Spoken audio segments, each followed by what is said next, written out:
Hello from the Crystal Coast. This is Pastor Kevin, encouraging you to run with endurance the race that God has set before you. It's Tuesday, June the 13th. One of the issues that's apparently really important to Jesus when it comes to how his people represent him in the world is the issue of unity.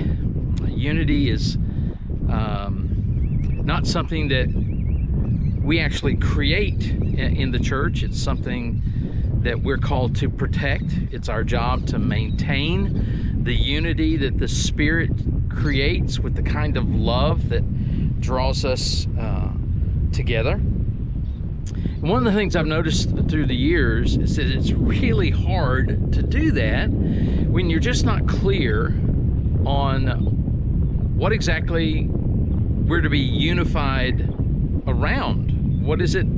If you're not clear about your direction, it's difficult to maintain that unity. That's why one of the reasons why we intentionally remind our church family at all of our gatherings what our mission and vision is, so that we can be united in accomplishing that.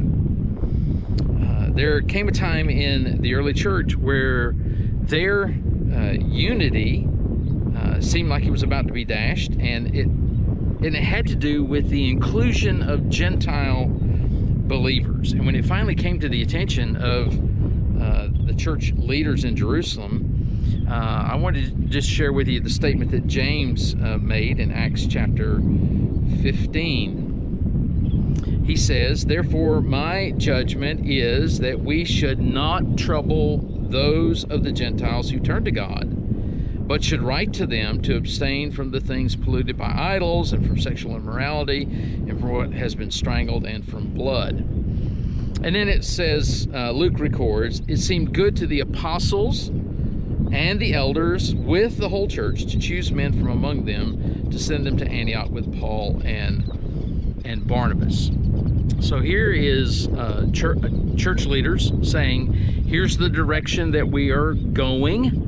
And then they included others in how exactly they would implement that direction in the church.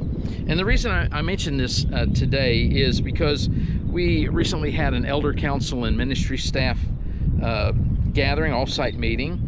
And in that meeting, we actually reached a decision that we believe is going to actually enable us to continue to move forward with the mission that God has given us of reaching out to our community, building others up in the faith, and sharing the good news about Jesus.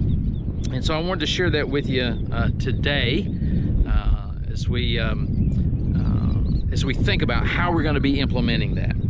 These are really exciting times on the Crystal Coast as God continues to give us opportunities to lead people to Jesus. And as many of you may know, we've seen some incredible growth in our worship gatherings. And while that's been a really wonderful thing to celebrate and rejoice in, this growth has also brought to light the limitations of our current Sunday morning service structure. Our 2 services and 1 Bible study group hour format is actually beginning to limit our ability to guide more people toward taking the next step as they follow Jesus. We have a strategy, we call it the discipleship pathway, and it's to lead everyone in our church family to connect to God in worship, and then to take the next step to become like Jesus in a Bible study group, serve like Jesus on a ministry team, and then share Jesus in the community.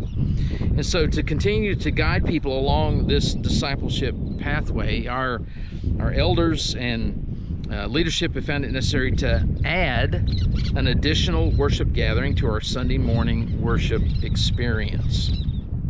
In doing this, we're going to create space on Sundays for more people to connect to God in worship, while simultaneously creating new on-ramps for people into Bible study groups. Now, no exact times have been decided as yet. We expect to see an early morning chapel gathering, which we currently have, and then 2 mid-morning worship center gatherings. We don't have a beginning date for this additional worship gathering. We are in continued prayer, asking God to show us the time when this change should actually be implemented. And two things actually are going to need to take place before we even announce a beginning date for that change.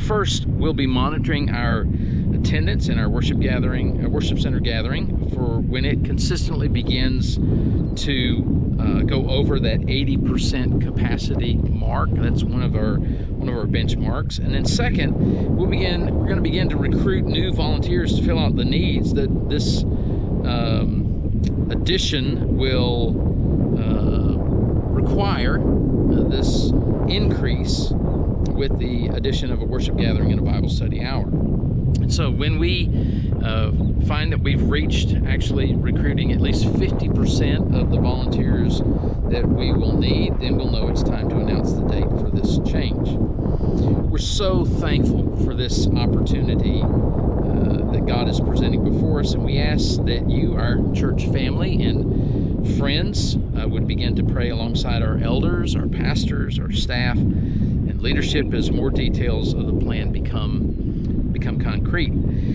Thanks for being a part of the Cape Carteret Baptist Church family here on the Crystal Coast, and we look forward to sharing more details with you in the future as God continues to reveal the timing of His plan. And in the meantime, let me encourage you, enjoy the journey that God has you on for His glory. And I look forward to chatting with you on Thursday.